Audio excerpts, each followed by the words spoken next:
Parent of the Community Wealth Building Commission on the 6th of June.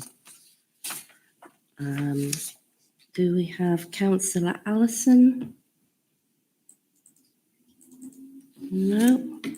I've noted we've got Councillor Brown present. Councillor Cooper? No. We have Councillor Fagan present and Councillor Robb. Councillor Ross has sent apologies, and Councillor Chalmers is hoping to deputise but not with us yet. Councillor Walker is present, Clellan Sledden is present, and Paul Manning. Apologies from Suman Singh Gupta. Hisashi Kubayama. No. Jan Gardner. Not present. Josephine Pravin Kumar. No. Stephen Sweeney. No. And we have Thomas Adamson present. Thank you, Chair. Okay, thank you very much. I'm going to come now to item 1, which is declarations of interest. Does anyone wish to make a declaration of interest? I see none. Can I move now to item 2, which is the minutes of the previous meeting? Can I ask that we approve these as a correct record? We agreed. I see no dissent, so I assume we are agreed. The only item arising from that I wanted to flag up was just that we did discuss continuing the conversation to a future meeting on the role of charters, and that is going to reappear on the agenda at a future meeting of the Commission. Can I come now to item 3, which is items for consideration, and I'm going to come to Ruth Hart to give a presentation at this point. Ruth. Thank you. Thanks very much, Chair.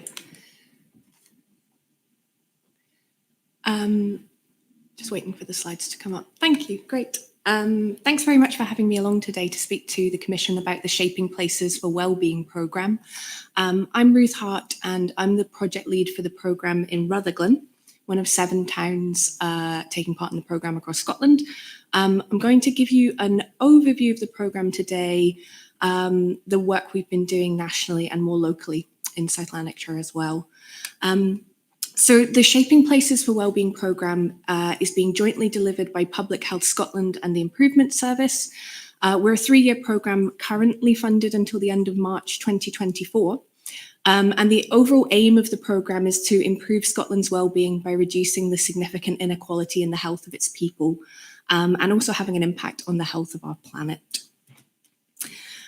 We're doing this through 3 strands of work, which I'll explain in a little bit more detail as we go.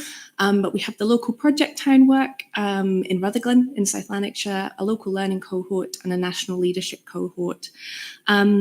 And really what we're working to do is to embed a place-based approach in planning and decision-making across Scotland, using the place and wellbeing outcomes that we've developed to create systems change in what's happening locally.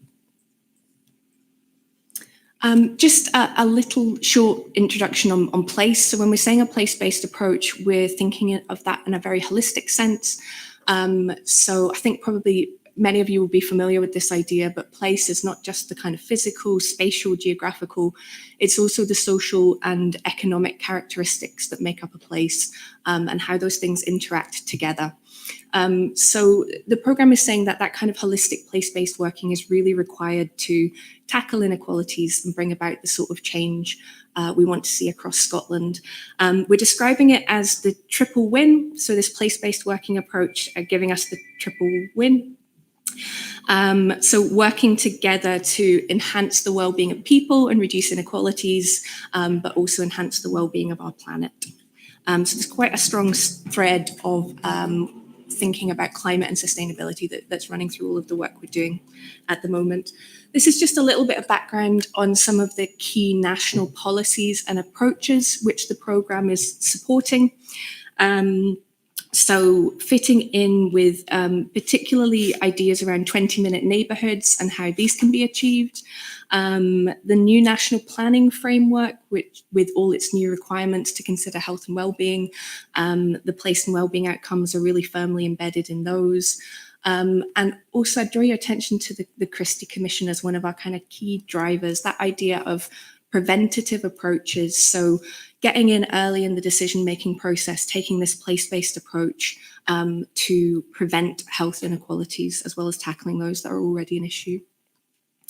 I think one of the key things coming out through the programme so far in Rutherglen, but also in all of the project towns across Scotland, the big picture idea is how do we keep the focus on this long-term system change, this different way of doing things that's so required when we're all doing so much firefighting with acute and increasing need and low resources and lessening resources in many cases.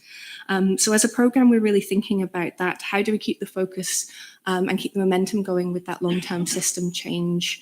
There are a couple of key documents that we're using to support this idea and drawing people's attention to and talking about in the programme.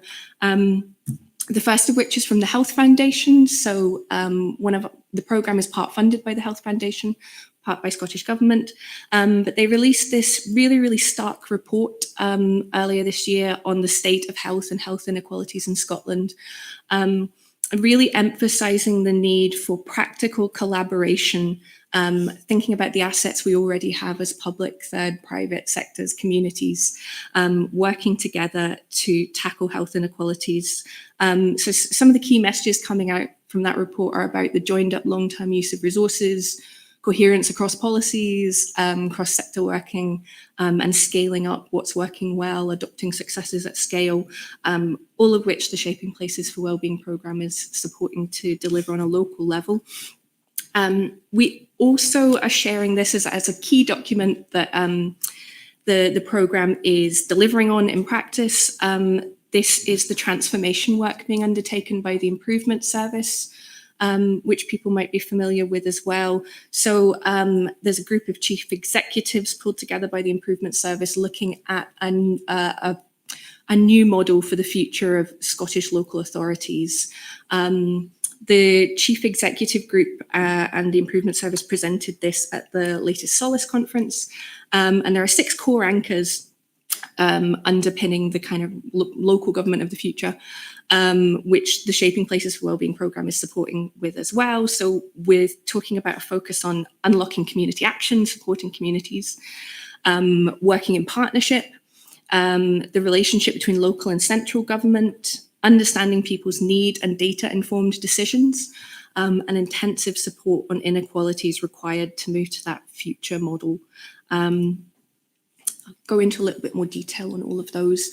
So the 3 activities, the 3 strands of work in the programme that I mentioned, we have the local project town work. Rutherglen's one of 7 towns, and you can see a list there of all the towns taking part. They are a mix of different geographies, different places across Scotland, but all of them facing significant issues with health inequalities for people within that town, for specific groups and communities within that town as well. We have a local learning cohort where we're sharing learning between the towns. We have thematic sessions, so looking at different issues and drawing together people from across Scotland. We also have a national leadership cohort, including reps from all of the organisations there, Scottish Government, Public Health Scotland, COSLA boards, where we're feeding back what the programme is finding locally, what are the barriers to taking this place-based approach locally, and what can national partners be doing to support that. Just wanted to give you an overview of the process. So what are we actually doing in practice? So we're supporting the decision-making process. We're looking at what's happening in a place, what do we want to happen, what is needed to help things improve, and then helping people to plan and make decisions to take action on that. So we are working with Public Health Scotland to gather quantitative data on the statistics on health inequalities in each town. We have a version of that data profile for Rutherglen, which is just about there, and be happy to share that round afterwards. We also have community link leads in each town who are gathering qualitative data, going out and speaking to people and organisations. So getting the story behind those numbers. I think the numbers can highlight health inequalities issues, but the qualitative data really adds to that richer picture of why are things the case, how do people feel about them. We have the place and wellbeing outcomes, which is a comprehensive set of what every place needs in order to thrive and be a healthy place, and I'll go into those in a bit more detail later on. We're also bringing evidence and research on the health impacts of place-based interventions. So what works in a place to really improve people's health and well-being. We're building up a body of evidence for that we're then bringing along to decision makers in the sessions we're running to help them feel confident about the health impacts of the decisions they're making. And finally, we're drawing all this together into place and wellbeing assessments, collaborative sessions where we bring people together to talk about the impacts plans, policies and decisions are having on our place. So the place and wellbeing assessment support, they are collaborative sessions, as I mentioned. We've held them online and in person. And the idea is that we have a lot of different perspectives coming together to consider all of these place and wellbeing outcomes. Is a plan or policy enhancing, embedding those outcomes? Is there something that could be added to the plan to further embed those outcomes that we know will create thriving, healthy places for people to live, work and play? From each assessment session, the Shaping Places team produces a report with all the public health evidence mentioned, and we then provide support to do something with those recommendations to embed them. I just wanted to draw your attention to the outcome on work and economy. I thought it might be of particular interest today. So under the theme of resources in the place and wellbeing outcomes, when we do these assessment sessions and consider place, all of the plans we're looking at, we're saying that we need a place in which everyone can benefit equally from a local economy that provides all of the following: essential goods and services produced or procured locally, good quality paid and unpaid work, a range of things there that I thought probably tied in very, very well with the community wealth building approaches. This slide, and I'll share these slides afterwards as well. There's a lot of detail on some of them. But here's an overview of some of the completed place and wellbeing assessments we've carried out in other project towns. So you can see there's a huge range. We've looked at health strategies, at local development plans, proposals such as bids to the Levelling Up Fund. In Rutherglen in particular, we looked at the South Lanarkshire Economic Strategy, the first one we did.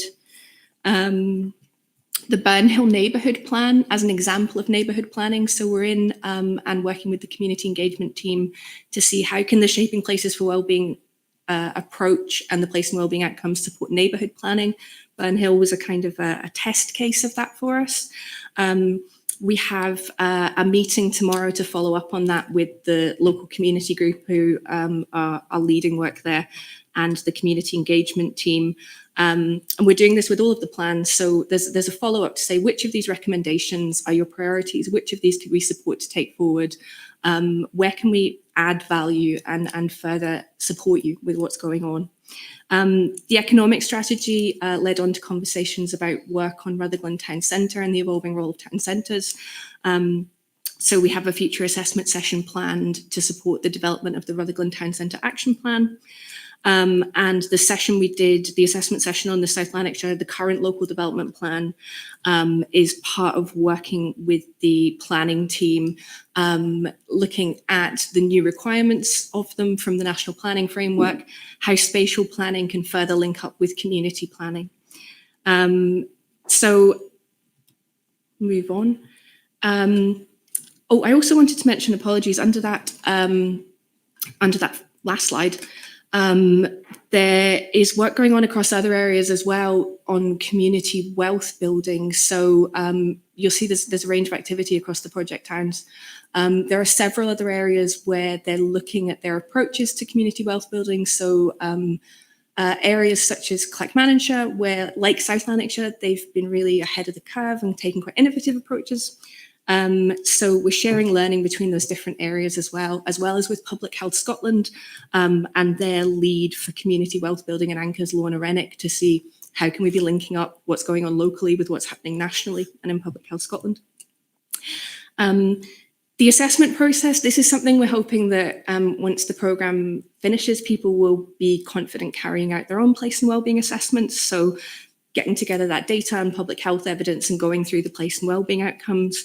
With that in mind, our programme manager, Irene Beautyman, and my colleague, Susan Rintoul, have produced a how-to guide, which we're going to be rolling out this year, how to hold your own place and wellbeing assessment and go through this process to really embed place in decision-making.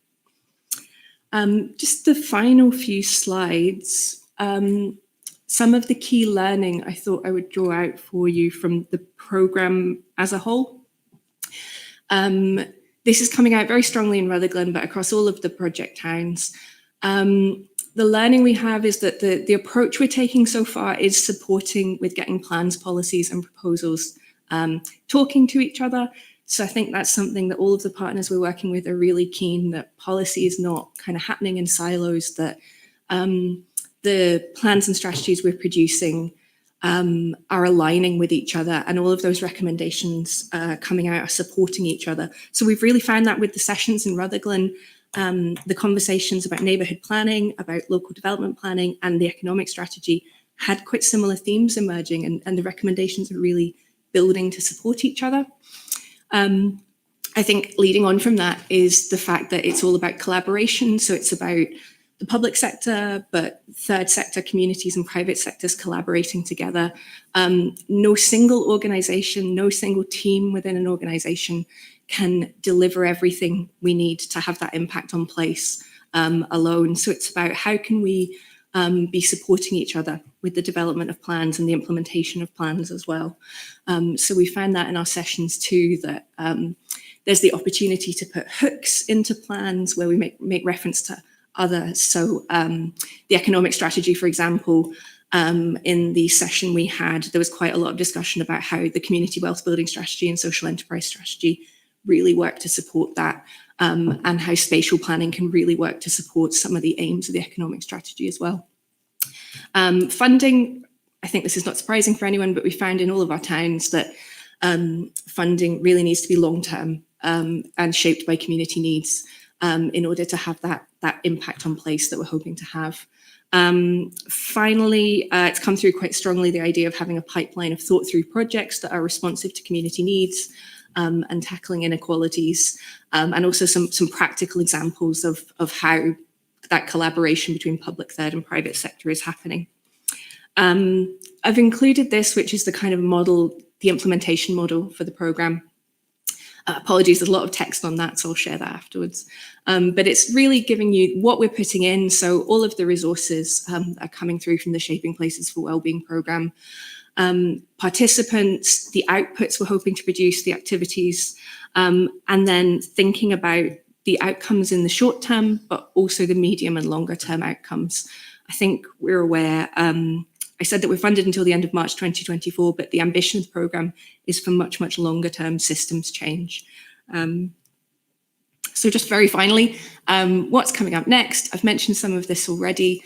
In Rutherglen, we're looking at the Town Centre Action Plan. We have a place and wellbeing assessment session next week supporting the development of that, bringing together different perspectives and data on health inequalities.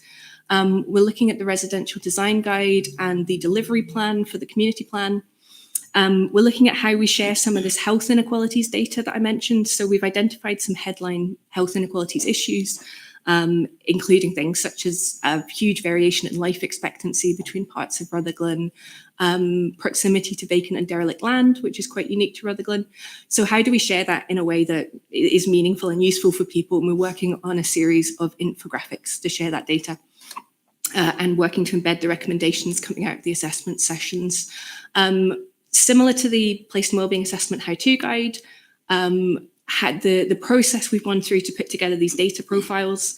We're hoping to develop a how-to guide so that people can learn from the process we went through to gather data for their own area. And trying to tie that in with similar work that's going on as well, such as putting together local area profiles, We've had some really interesting conversations with partners locally about trying to join up what we're all doing with data.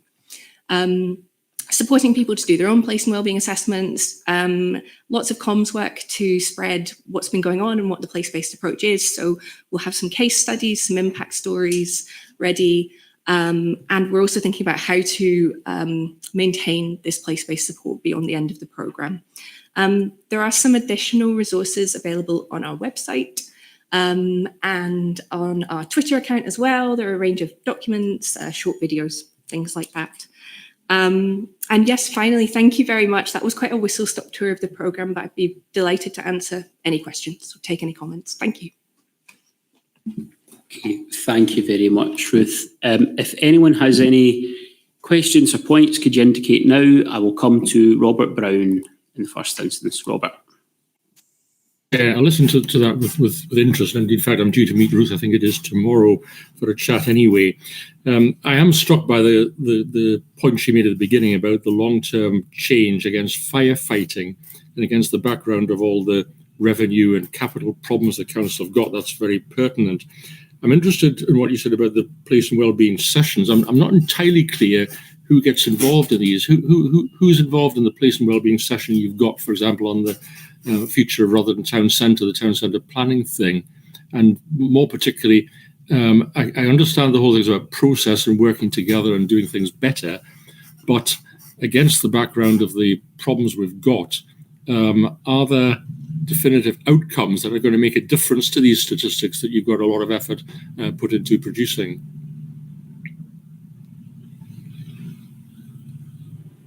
Thank you. Thanks very much, Councillor Brown. Yes, I think those are good questions. So the assessment sessions, first of all, we have a range of partners involved. So for the first couple of sessions, we have a steering group for the programme in each town.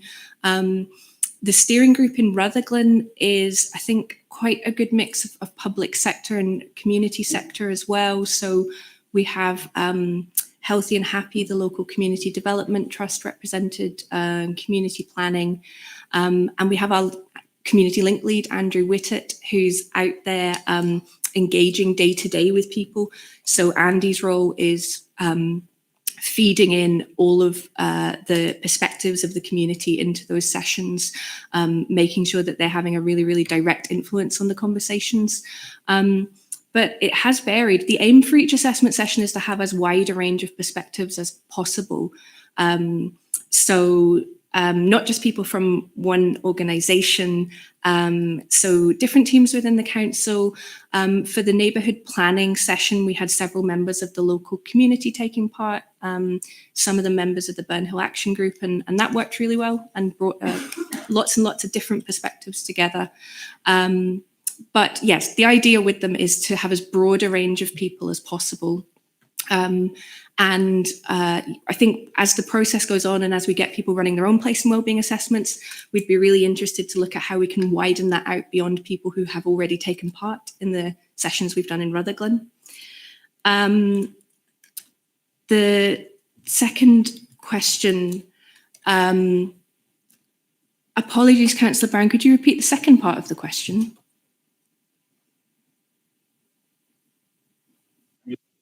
This does good things on process, that's understandable, and data collection, but the end result is to actually move these inequalities and things, isn't it? So the question really is, what are you expected to see as the outcome of all this at the end of the day, in slightly more specific terms, if you like?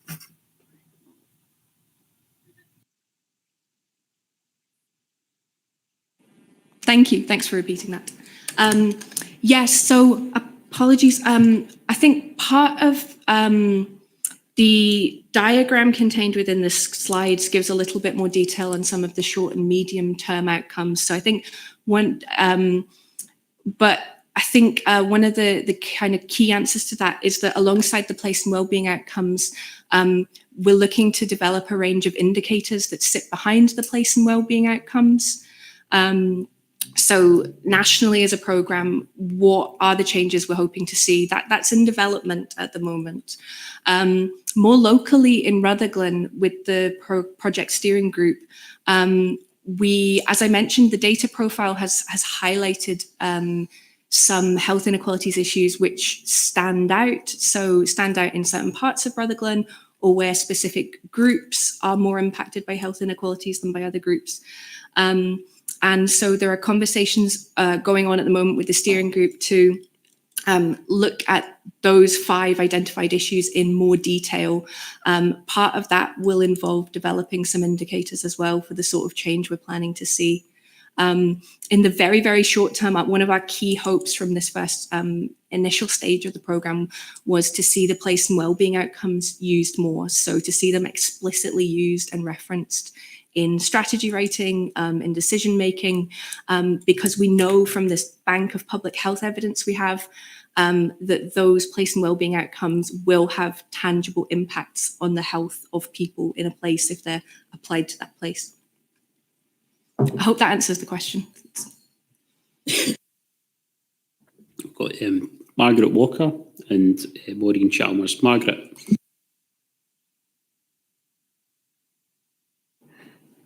Thanks, Chair. Just first of all, thanks very much for the presentation. It was very interesting.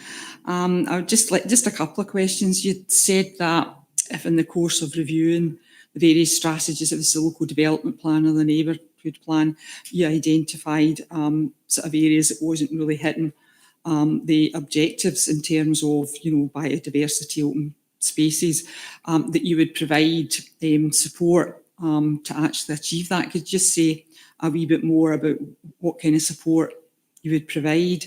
And also, in relation to the new planning regulations, I know that an aspect of that is that the planning applications have to provide or be supported to provide a spatial plan as well, and it has to sort of demonstrate how the planning application will achieve some of these things. Are you going to have sort of any input into that in terms of working with planning, in terms of how that's developed and how it sort of impacts on health and wellbeing and health and inequalities? Thanks. Thanks for those questions. So on the first one, some more concrete examples of the sort of support that we're providing based on the recommendations that come from the report. I suppose maybe I wanted to say first of all as well that the aim with the assessment sessions is to be as supportive as possible. So where plans haven't already got the place and wellbeing outcomes embedded, how can we support to do that? With the neighbourhood planning work, for example, the session that we held there, the aim is that area was a pilot area.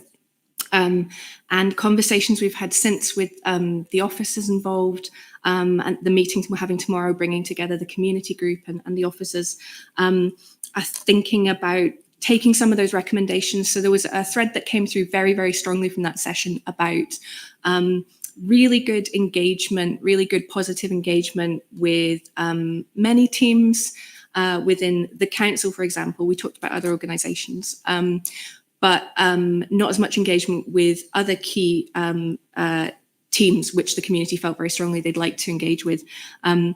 So at the moment, we're having discussions, and we'll be talking tomorrow about can shaping places help with bringing people together. So I think a big thing that's come out of the assessment sessions and the programme as a whole is our role as facilitating that kind of bringing people together, still connecting people. So that's a concrete thing. Another a quite concrete thing that has come out of the session with on neighbourhood planning is where things are working well. So Burn Hill is one example of this. Where something has worked really well, is there a way to capture that process and to share it with other areas? So that's one specific thing we'll be talking about doing in that area. The economic strategy, which was one of the first ones we looked at, we came in very near the end of the development of that strategy, but some of the recommendations that came out on that were around the role of town centres in supporting a thriving local economy. And after having a conversation with the officers involved, we decided that focusing on that town centre work would be really, really beneficial to realising the aims and ambitions of the strategy. And that's led on to this session we're having next week, looking at the development of the Town Centre Action Plan. There are lots of interesting examples from other areas as well. So Alloa, one of our project towns, in Clackmannanshire, they held an assessment session on the local climate change strategy. And a big part of what came out of that conversation was thinking about transport's role in climate and sustainability and reaching net zero, and the fact that there wasn't a group kind of joining all of those different partners thinking about transport and sustainability together. So my colleague Teresa in Alloa has set up a green travel partnership, bringing together different people and working on that. So that's just one example from another area. And I think we're at the stage in Rutherglen now where we've done 3 assessments, completed 3, and we're really starting to get working on those recommendations. So with the discussion of the local development plan, the current local development plan, I think this perhaps leads on to your next question as well about the new requirements of the National Planning Framework. Yes, we're working very closely with the planning team, with Tony Finn and colleagues, who have been really a key part of the programme and inputting that kind of planning perspective into other areas like neighbourhood planning and economic development. But with the session we did on the current local development plan, the report that we produced will form part of the evidence report, which the planning team are now required to produce under this new national planning framework. And it will form part of the evidence to show the consideration of health and wellbeing and planning's impact on health and wellbeing. And there are a few other things it's leading on to, like looking at the residential design guide. Sorry, I could keep talking about it. But yes, so hopefully that gives a bit more of a flavour of some of it. Thank you very much. I'm going to come now to Maureen Chalmers. Hi, thanks, Chair. Thanks very much, Ruth. And it's really good. And I know this work's taking on forever to get up and running, but I'm really pleased to see the progress with it. Just a couple of points, really a couple of questions. I think anything that brings plans together and makes them easier for communities to work with. I know that's something I've heard a lot of community representatives say, you know, we've got too many plans and it gets really confusing. And things that we talk about every day, you know, because we're in that world, folk and communities, it's not their world.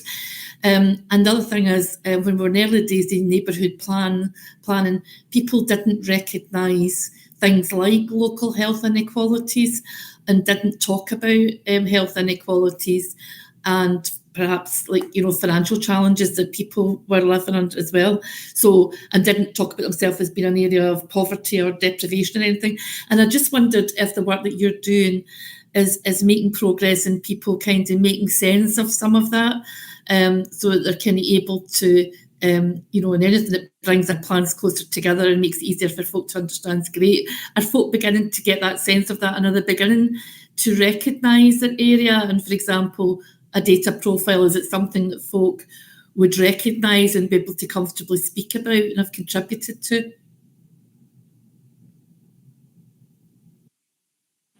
Thank you. I think that's a great question. It's something we've talked about a lot in Rutherglen and on the programme. So thank you for the comments as well. But I think, so absolutely, starting off in the programme, my colleague Andrew, the Community Link Lead, and I had, I think, the same wonder about going out and explaining the programme itself to people. We wondered what the response would be. The response has been really overwhelmingly positive with the community groups and members we've engaged with so far. Really positive on the overall aims and ambition of the programme. And I think positive about the ambition to align things, make things kind of, yes, to have plans and policies speaking to each other. I think people are seeing the benefit of the programme as a kind of a conduit for getting that information out to people as well. With the data, we had exactly the same thought as you, that would that kind of talking about data itself, it maybe doesn't sound like a very friendly word. I think I wouldn't have described myself as a data person. I would have been quite put off by a data profile with a big wall of numbers a couple of years ago. But what we've found is that there's a real appetite to have that information on health inequalities, and to have that kind of further detail. So not just what are the issues. I think it won't surprise you that many of the health inequalities issues we're finding in towns, such as variation in life expectancy, things to do with alcohol and substance use, early deaths in particular age groups, they are an issue in all of the towns that were experiencing health inequalities. But I think what we've done with the data, so adding in all of that qualitative information along with the quantitative, people are really seeing the value of that. So it's not just numbers, but it's also the kind of story behind those headline health inequalities issues. The data profile itself, we've been thinking a lot about this as a programme, that the infographics I mentioned, we want to share the data in a way that is meaningful and usable for people, so that people do feel it's something they can take and look at and talk confidently about with other people, and talk confidently about when they're making decisions or when they're trying to influence people who are making decisions. So we're doing a lot of work at the moment to develop good quality infographics that we're going to be sharing with communities. Those infographics are going to be ready ahead of our next Shaping Places steering group at the end of June. And I'd be happy to share those as well. I think people may be interested to see those once they're developed. But yeah, sorry, just to summarise, the response has been very, very positive. There's a real appetite for information, and for information that is usable, and can help influence decisions that are improving health outcomes for people. Okay, thank you very much. I have one more question, and it is from Josephine Pravankumar. Sorry for the delayed joining. So if you've covered this in your presentation, apologies. So it was, great to see the progress with the work. It was more a question around, you were talking about the data, the insights from the data and themes, emerging themes, whether that is kind of how that is influencing in terms of the work you're doing. Is there anything changed? Or I'm thinking about just the cost of living impact and other issues we've talked about in the group. Have things accelerated or changed because of some of the emerging themes and insights? So very helpful to hear. Thank you.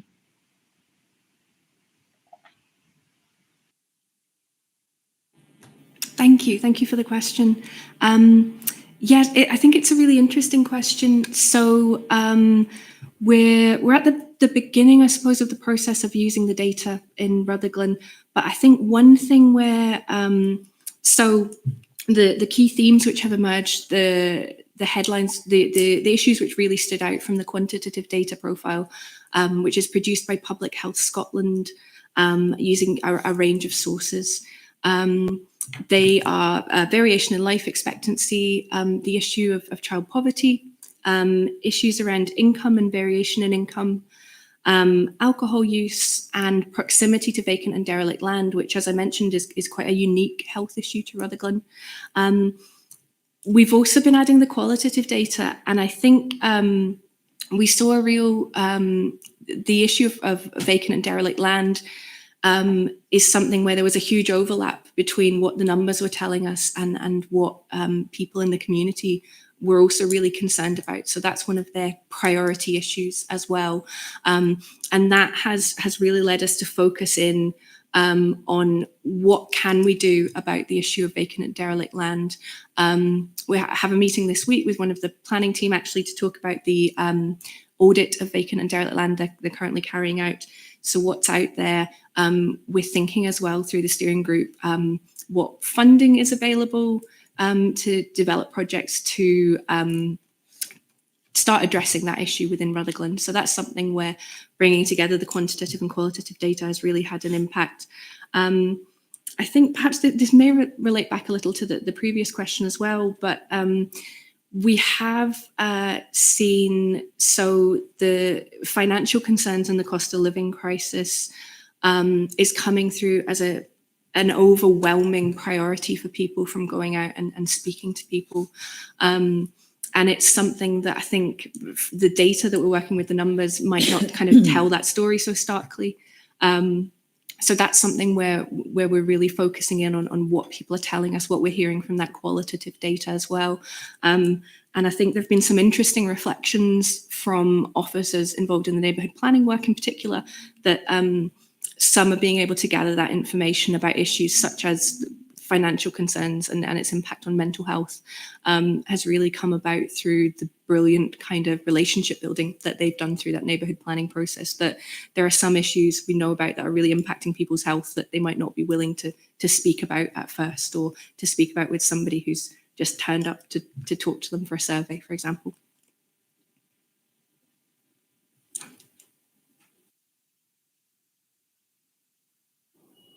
Thanks, Ruth, and just mindful of time.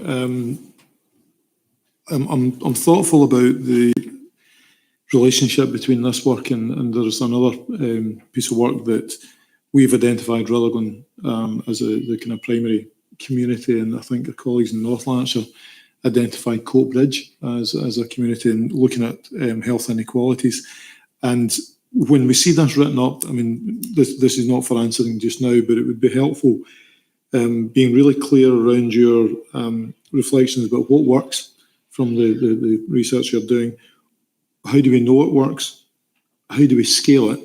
How do we disinvest from areas of service that makes the more impactful services sustainable? What do we know that doesn't work, that we've become used to doing, or it doesn't work terribly well? What therefore should we stop? And the bit I suppose that I'm interested as well, just seeing in the full write-up, is just that engagement of the private sector and what that looks like, because they're quite often off the table, because we talk about public sector organisation, we talk about third sector organisation, but we don't often talk about the role of private sector within this. So that's a whole range of kind of topics, not for now, because we've had quite a full discussion today, but it'd be really interesting to see the full write-up, and if it's really clear on those points, I think that'll lead us towards some more sustained interventions that we're trying to bring in. Thanks. Okay, well, thank you, everyone, and thank you to Ruth for that presentation. If there are no other points, I'm going to come now to, thank you very much. I'm going to come now to item 4, which is the social enterprise strategy, and I'm going to ask Yvonne McBride to speak to the report. Thank you, Chair. The report in your papers provides an update in the development of the South Lanarkshire Social Enterprise Strategy, and the strategy is attached to Appendix 1 to the papers. You'll be familiar that as part of the Community Wealth Building Action Plan, the development of the Social Enterprise Strategy, a first Social Enterprise Strategy for South Lanarkshire, was a key action in the Community Wealth Building Action Plan. This is a partnership strategy, so it's been informed by consultation and wider engagement, and a list of consultees, and I've touched on the methods of engagement at Appendix 2 of the report. The strategy itself, if I can draw your attention to Section 4 in particular, sets out the vision, the objectives, and the actions which are driven forward through a social enterprise steering group, and the membership is detailed in Section 4.7 of the report. And I should say, Chair, that the steering group is chaired by VASLAN, Stephen Sweeney at VASLAN, and VASLAN have been very proactive and supportive in development of the strategy and work alongside the Council in developing the key actions and the objectives listed on page 4. It's probably worthwhile just giving a quick mention to some of the activity.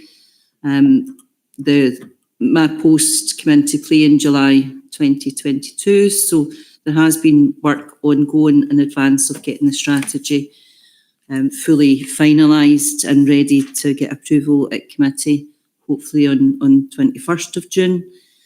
So just by way of some of the activity that we've been involved in, so far. It's a business accelerator programme for 15 social enterprises in South Lanarkshire that we piloted and concluded in February of this year, taking organisations through dedicated sort of one-to-one expert help and business support over a 9-week period.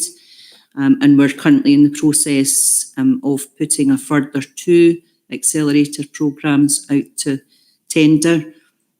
And hopefully that will be uploaded to the next few weeks.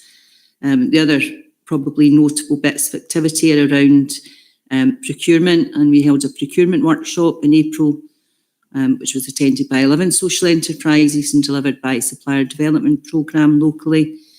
And really that was to help build the capacity within the sector for organisations to become more tender ready. The third area that I would like to mention is just the launch of a net zero pilot, Climate Confident South Lanarkshire, which will have our first introductory session on the 14th of June. And the intention is that we take a cohort of up to 30 organisations further along the journey to net zero and take them through an initial sort of scorecard to just baseline where they are in terms of their journey, but take them then further through a pathway and workshops and some wraparound support. So those 3, I think, are sort of worth mentioning in terms of where we are in delivering on the objectives. The report also, or the strategy, sorry, also sets out the context in terms of the national picture, the infrastructure, and the sort of local ecosystem here in South Lanarkshire. It adds some case studies examples as well to bring the strategy to life, just in terms of the range of services that are delivered by social enterprise. And as I say, the report and the strategy will go through committee, executive committee on the 21st of June. That's when it's scheduled.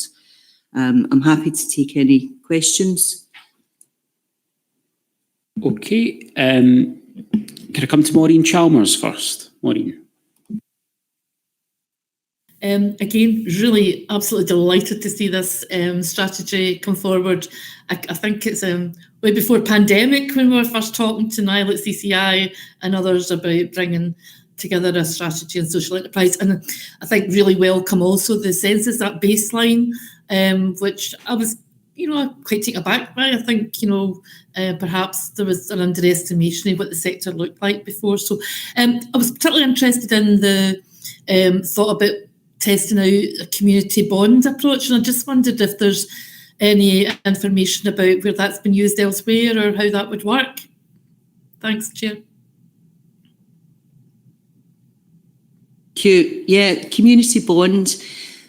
What the partnership and the steering group wanted to do was, obviously, we've been working with social enterprises for a number of years. There's a lot of good practice out there, so it wasn't about reinventing the wheel as such. So where there is good practice and it's worked, we want to do more of that in terms of building the sector. But we also wanted to try out some new and innovative and sometimes a bit maybe perceived to be risky activity in terms of looking at how the sector generates its income and new forms of investment, and particularly that democratic finance. So there's a number of social investments that have been around for some time. Community bond is relatively new and sits alongside a number of other products, which, is on a case-by-case basis really in terms of which is the best one to use. But what we were able to do within the council is package up some funding to actually begin to test the community bond model, which has been delivered elsewhere. So Kirkcaldy, there's an example, Linlithgow, there's some examples. So there are other examples that are starting to emerge and progress across the country. Scottish Government is also committed to testing this form of investment as well. So whilst it's early days, I suppose, for us in the South, we're still trying to formulate what those projects might look like and develop a sort of long list and have the discussions and create awareness around the model itself. that, you know, we're hopeful certainly in the next few months that we will start to sort of nail that down and be more specific about what it is that we're looking to invest in and what that investment will look like. Okay, Cleland.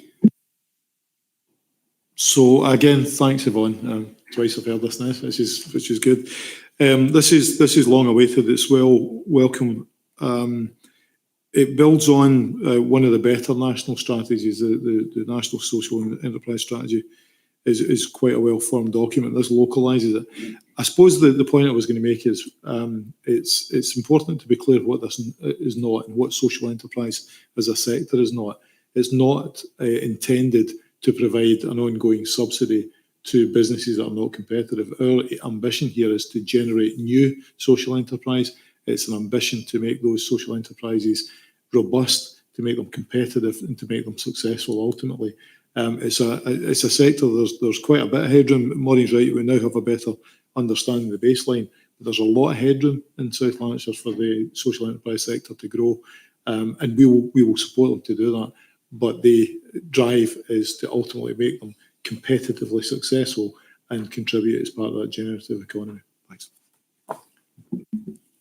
Okay, thank you very much. And I suppose as this is the first strategy of its kind, it would really fall to me to commend everyone who has worked on it in the council and across our partners. And as Yvonne said, our partners at Vaslan who led chaired the group. If there are no other questions, I don't think I have to ask us to agree the report, but if there are no other questions, I'll take this item and move on to the next one. So thanks very much, Yvonne. Item 5 is an item on supplier engagement, and I'm going to ask Craig Ferguson to speak to this item. Craig. Thank you, Chair. So the report updates the Commission on engagement activity that's been undertaken to assist local businesses access council tendering opportunities, and also provides some information on a supplier engagement survey cascade to local businesses during September 22.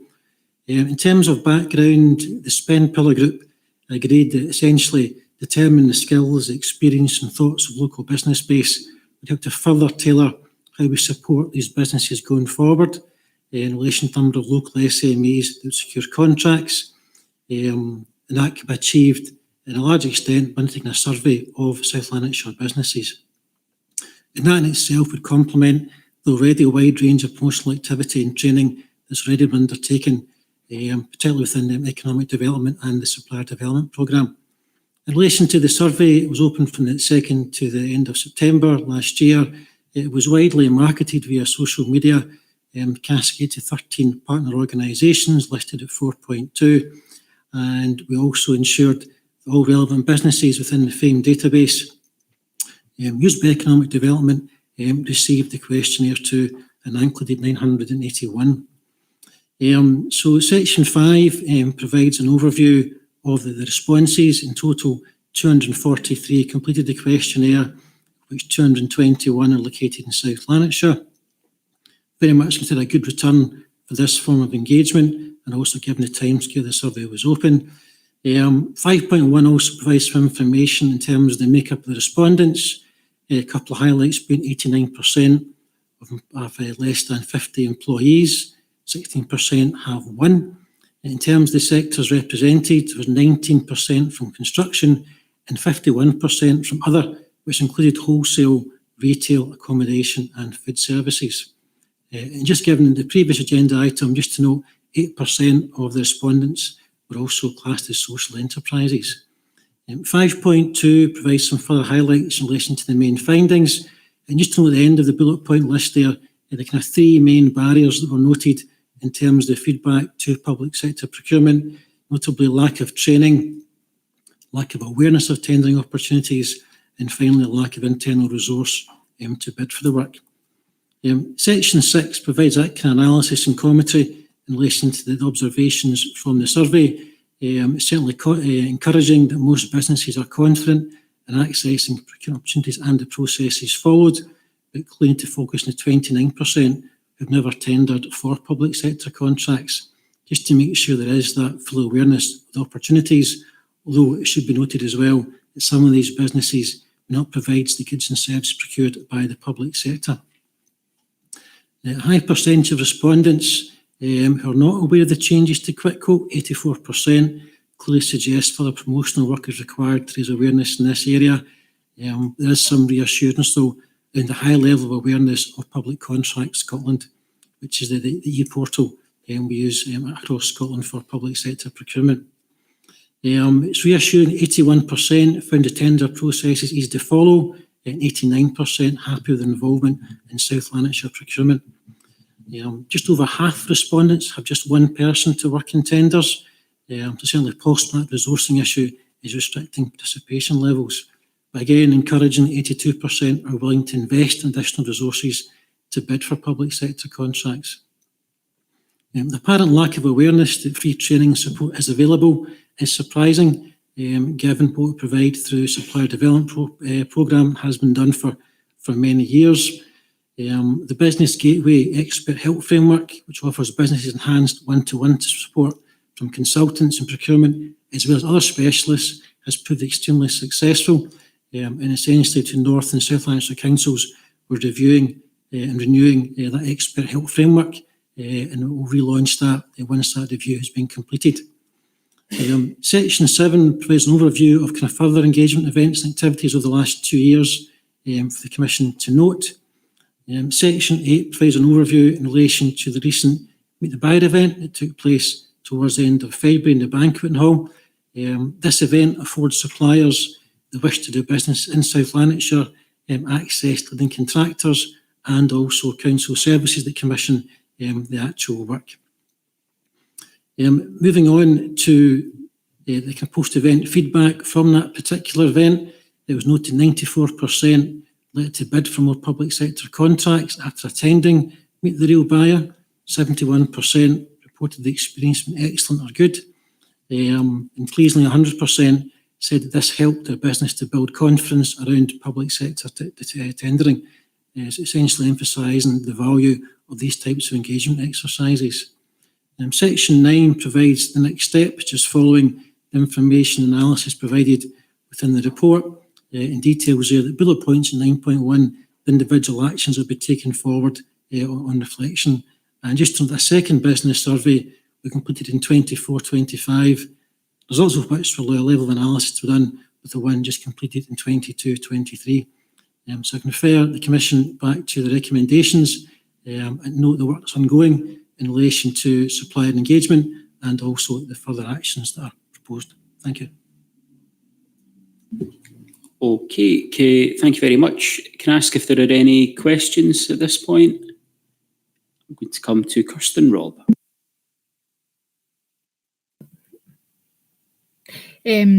Thanks very much, Craig. Really interesting, and it's really good to see the amount of evaluation you've done to make sure that you're on track and where to direct future publicity and events and so on. So it looks good.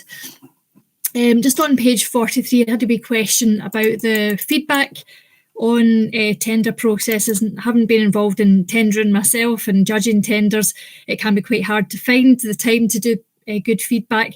But I wondered if there's anything more we can do to provide more or increased feedback, maybe signposts into the excellent training opportunities, just to gather your thoughts on that one, please.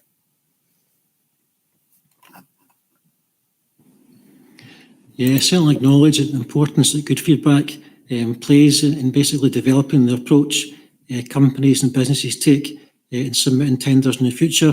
We certainly make sure every effort is put into ensuring that feedback is meaningful and constructive, and happy to take on board that recommendation around making sure we can signpost further free training available through the supplier development programme. Okay, thank you very much. I don't see any other questions. Can I ask that we agree the report? Agreed. Can I come now to item 6, which is come to Jonathan Reid to speak on item 6. Jonathan. Thanks, Chair, and thank you all for having me along today at today's Commission. So the purpose of this report is to provide members with an overview of the approach taken by the Council to enabling maximum community benefits from construction projects within our affordable housing supply programme and non-domestic estate, and also provide the Commission with some examples of these recent construction projects where we've had direct contribution to the community wealth building ambitions in South Lanarkshire as well. The recommendations for the Commission are that the approach taken by the Council to enable the maximum community benefits from construction projects within the programme be noted, and the examples within Appendix 1 be noted as well. Section 3 of the report looks at the background, and in particular the land and property pillar of the current community wealth building strategy.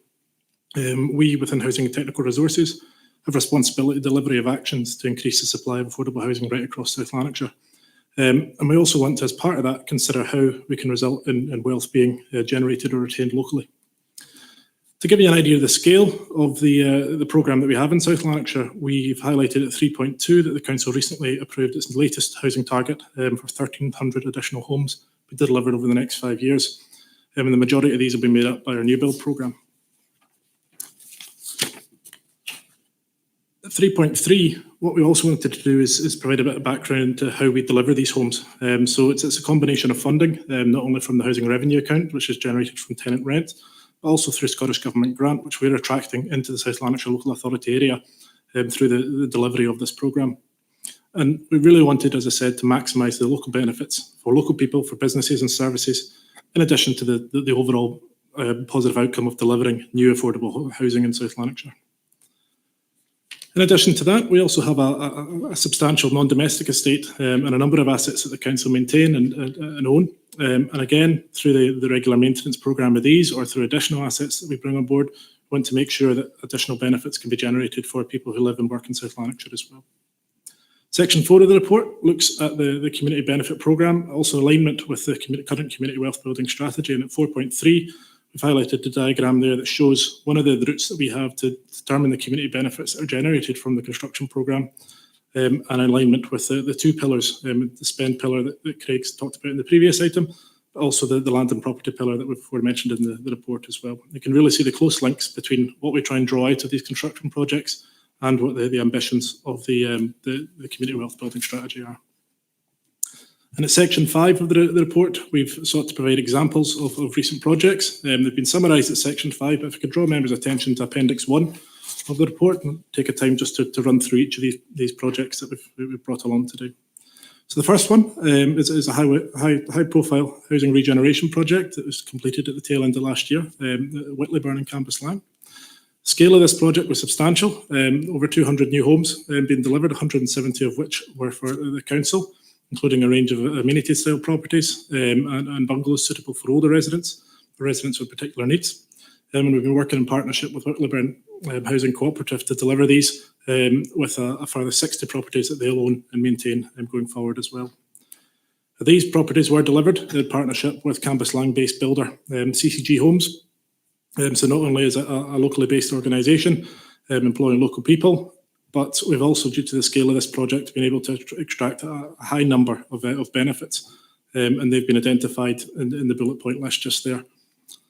In addition to that, we have negotiated a significant community endowment fund for this project as well. So this is a £50,000 grant, which we were then able to work with local community groups with new tenants going into the properties as well, to make sure that was spent on things that they wanted to see happen in their area, recognising that Whitleyburn in particular suffered a lot of socio-economic disadvantage. We wanted not only for the new homes and the housing-led regeneration to happen, but also for any additional benefits we could generate out of this project.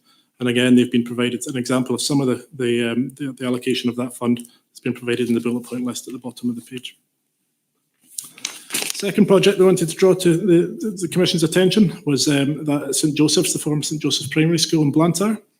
This is a relatively smaller project compared to the previous one, with 45 new homes built adjacent to the new Blantyre Life facility. 25 mainstream houses alongside 20 technology-enabled homes, again looking to provide suitable accommodation for those with additional support needs. And again, the benefits are listed for this particular project, working with Cruden Homes, which are again a Cambuslang-based builder. And you can see the apprenticeship levels, the management schemes that are gone, but also the work that's been done to attract new people into the industry as well, and using SMEs as subcontractors. And in similar fashion to Whitleyburn, albeit on a smaller scale, we've also had a community grant negotiated within that contract, which went to 5 well-established community organisations, each benefiting directly, allowing them to continue the excellent work that they do in that area. And the final project we wanted to bring to the Commission's attention was that it's an education project and an extension of one of our existing primary schools in Cambuslang and Newton Farm.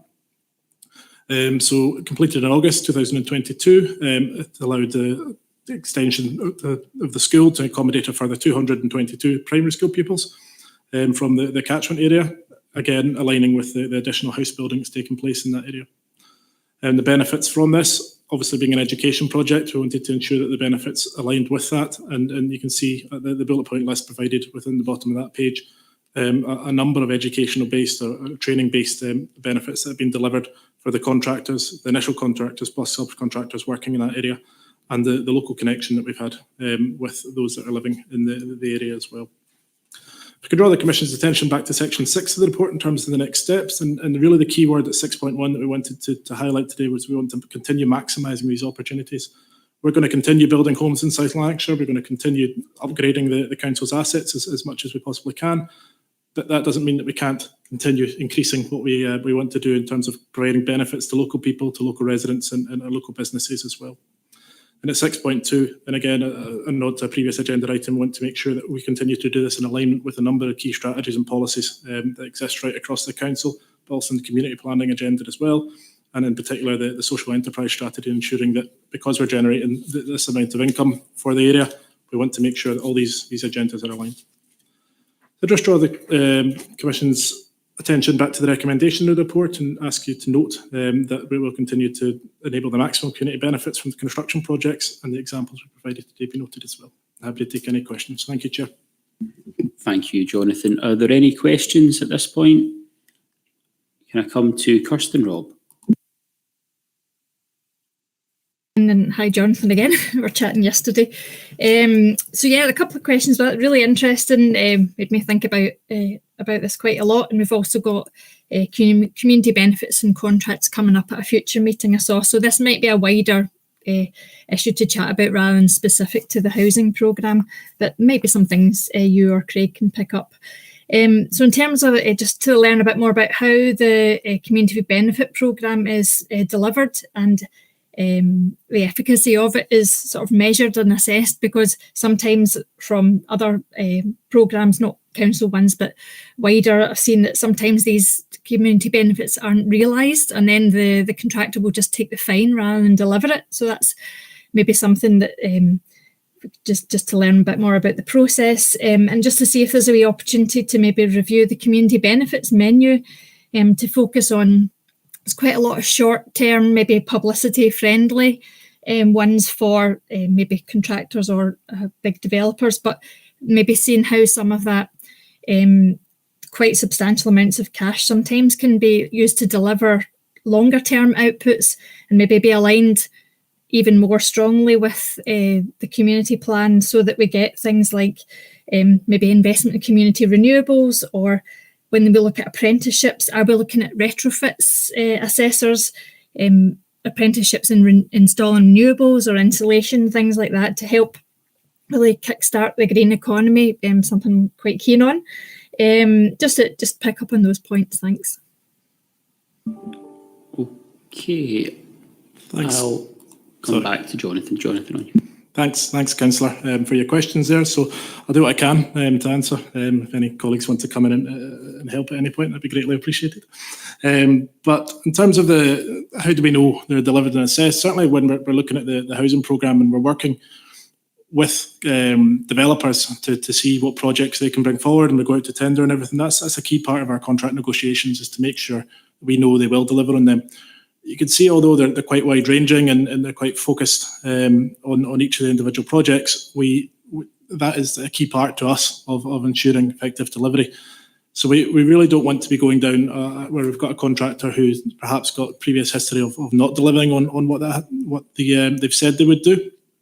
In similar fashion, we won't want them doing that on the actual construction project as well. So we have regular meetings with the contractors right the way throughout. The community benefits package, if you like, that comes with each one is monitored in line with the delivery of the project as well. So if we're not seeing any kind of movement on whether they've recruited apprentices or whether they've delivered on an endowment fund or something like that, then that'll be chased up with them throughout the project, rather wait until the last minute and then us asking for them to simply fill in a spreadsheet or something like that that says that they've done these things. So we try and ensure compliance through that way. And to be honest, for most of the housing projects certainly I'm aware of, and certainly for the 3 that we've identified and brought along to the Commission today, that those things have happened, which is hopefully provides you with a little bit of reassurance. In terms of your second question, in the community benefit menu, that is something we can always look at, and certainly pick up with colleagues in procurement around making sure it aligns with perhaps changing agendas. Certainly away from the new build programme, we're aware that there's a need to increase the capacity of skills, not only within the council, but also contractors right across South Lanarkshire and probably Scotland in relation to retrofit.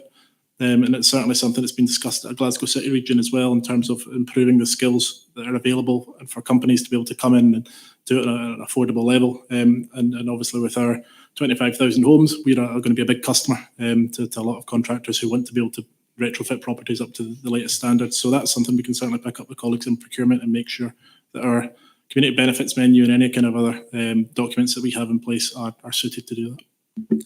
Thanks, Jonathan. I think Craig wants to come in just to supplement that. Yeah, thank you, Chair. Just draw attention in terms of future agenda item, both in terms of a paper coming to the Commission on community benefits, as noted by Councillor Robb, but also the queue for update that forms part of today's papers.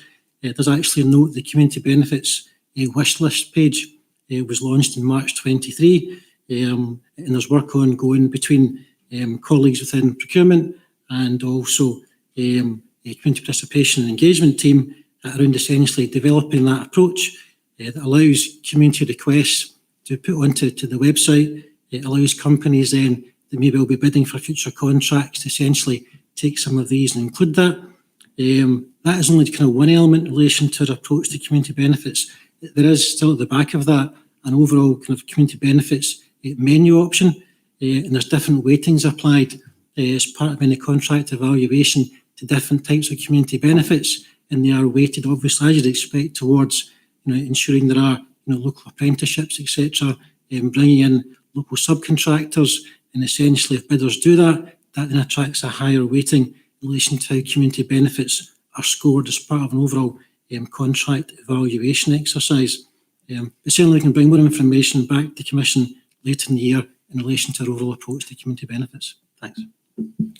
Thank you very much, Craig. I have another question now from Margaret Walker.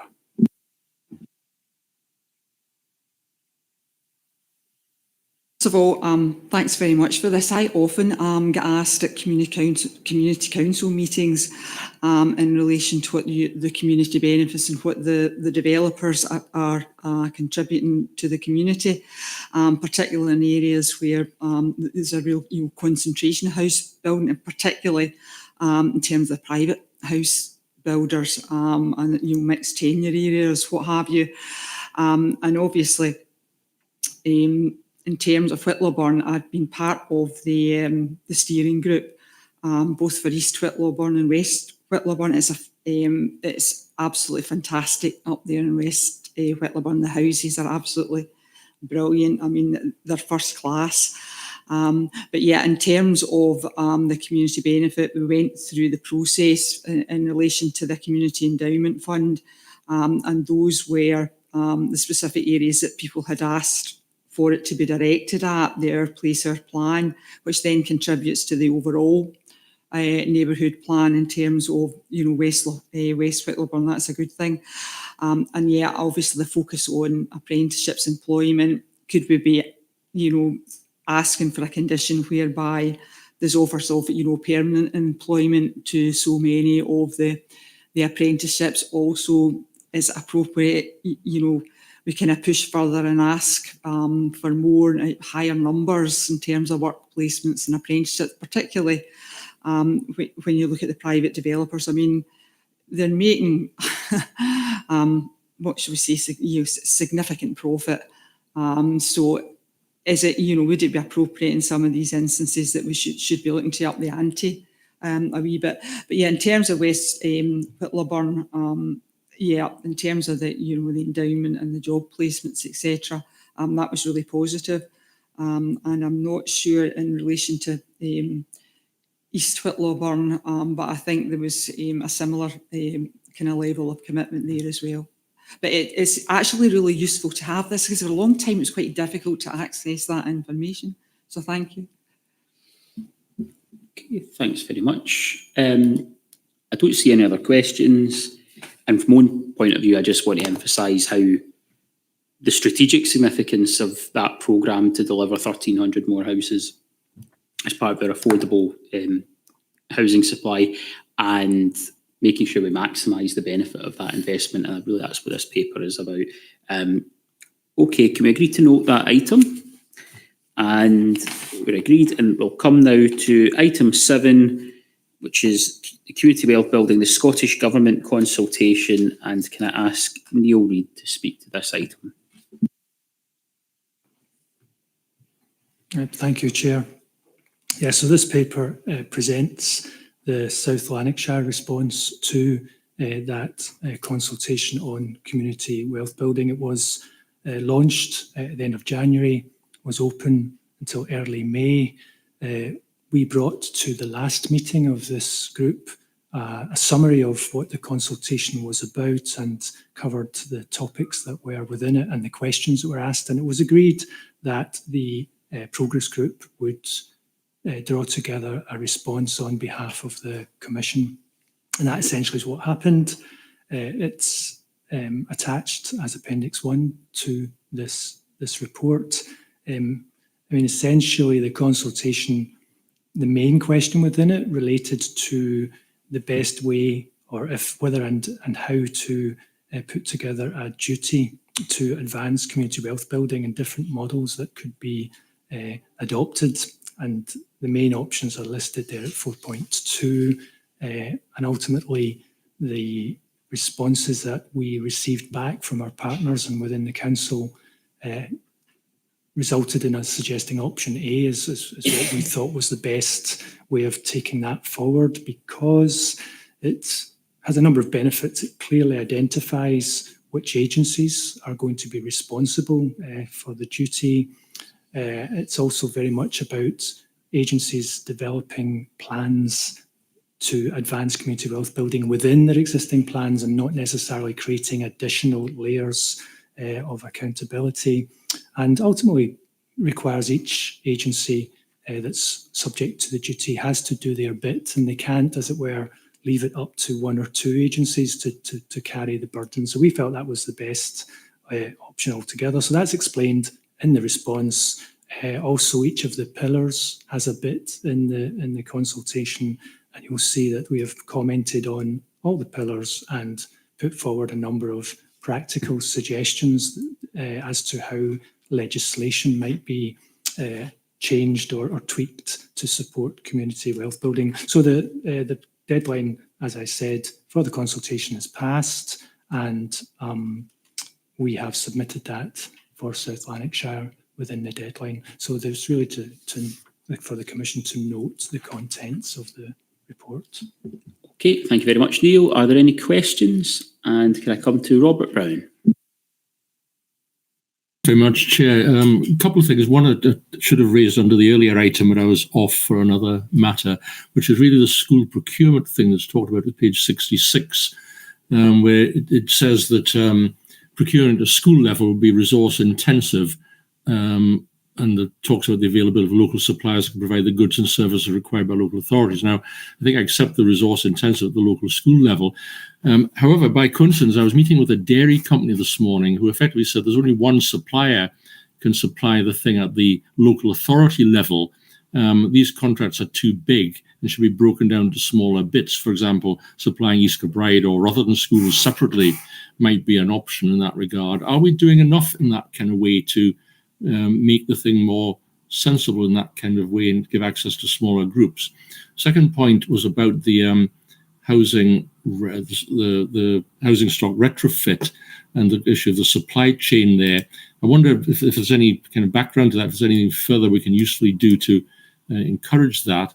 And thirdly, to say I'm very strongly in favour of the option one, because I think the last thing on earth we want is more plans on this kind of thing as well. I don't know if you have any comment on those points. Thank you.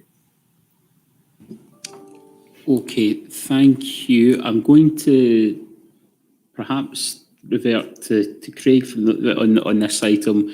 Craig? Yeah, thank you, Chair, and thanks for the point, Councillor Brown. Again, I would draw attention to the update within the Q4 papers in today's pack. It references under the Spend Pillar Action Plan the completion of a market capacity assessment to understand the capability of the food and drink sector to supply food and drink to the council. So that's a piece of work being led by colleagues within Community Enterprise Resources with the intention to present their findings following an exercise completed last year to the Climate Change Committee on the 20th of September, and that essentially will reflect upon the work they've done in assessing the ability of local businesses to fulfil the requirements of schools and such like, and any opportunities that they think exist there to expand that engagement with local businesses. Okay, Robert? Back to Climate Change Committee, or is it going somewhere else, that report?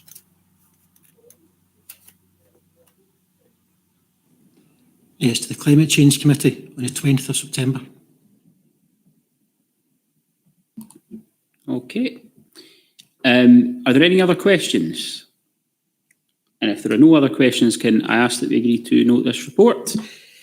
And move on now to item 8, which is the Action Plan Q4 update, and come back to Neil. Thank you, Chair. Yes, so this is the end of year update on our Community Wealth Building Action Plan. So it covers the 12-month period from April 2022 to the end of March. It's a standard format, so if you're familiar with the way we do these things, you will be familiar with how this looks and is laid out. We traffic light the actions within the action plan and provide an update on each one. So the overall summary of our progress is contained at 4.4 in your report. So there are 84 actions altogether.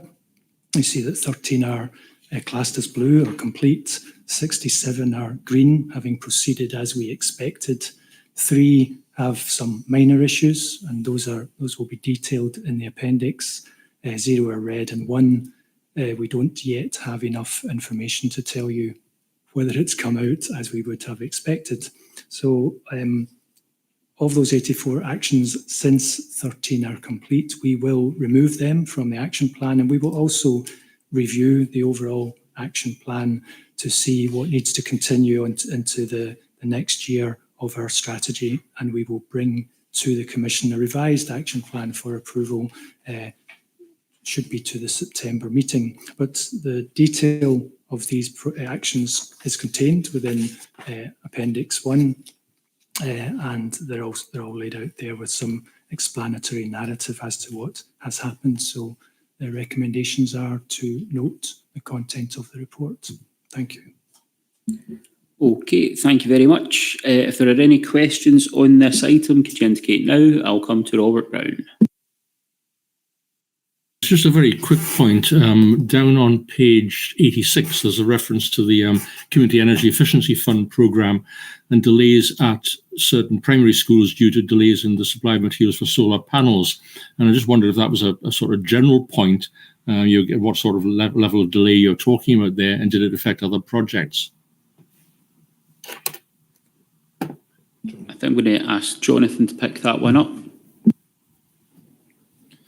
Thanks, Chair, and thank you, Councillor. Yeah, so the delays they're not general as such. They are impacting those projects in particular, and we're confident they'll be delivered in 23-24.